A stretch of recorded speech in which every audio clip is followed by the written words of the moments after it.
2026 সালের বর্তমান তথ্য অনুযায়ী বাংলাদেশিদের জন্য দুবাইয়ের সংযুক্ত আরব আমিরাত ভিসার আপডেট এবং আপনি যে নির্দিষ্ট ক্যাটাগরিগুলো জানতে চেয়েছেন তার বিবরণ নিচে দেওয়া হলো।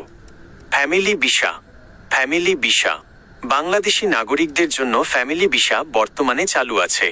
যারা সংযুক্ত আরব আমিরাতে বৈধ রেসিডেন্স ভিসায় আছেন তারা তাদের পরিবারকে স্পন্সর করতে পারেন। বেতন সীমা: স্পন্সরের মাসিক বেতন কমপক্ষে 4,000 দিরহাম অথবা 3,000 দিরহাম প্লাস আবাসন সুবিধা হতে হবে। প্রয়োজনীয় কাগজপত্র: সত্যায়িত বিয়ের সনদ স্পাউসের জন্য, জন্ম সনদ সন্তানদের জন্য, বাসা ভাড়ার চুক্তিপত্র এজারি এবং স্পন্সরের গত 3-6 মাসের ব্যাংক স্টেটমেন্ট। 2. পার্টনার বা ইনভেস্টর ভিসা এই ক্যাটাগরিতে বাংলাদেশিদের জন্য আবেদন প্রক্রিয়া চলমান রয়েছে। তবে 2026 সালের নতুন নিয়ম অনুযায়ী কিছু কড়াকড়ি আরোপ করা হয়েছে। শেয়ার ক্যাপিটাল: পার্টনার ভিসার জন্য ব্যবসায়িক শেয়ার ক্যাপিটাল কমপক্ষে 48,000 দিরহাম হতে হবে। অডিট ও কমপ্লায়েন্স: নবায়নের ক্ষেত্রে গত 6 মাসের ব্যাংক লেনদেন এবং কোম্পানির ভ্যালিড ট্রেড লাইসেন্স থাকা বাধ্যতামূলক। কোটা: একটি নির্দিষ্ট লাইসেন্সের বিপরীতে পার্টনার ভিসার সংখ্যা সীমিত করা হতে পারে।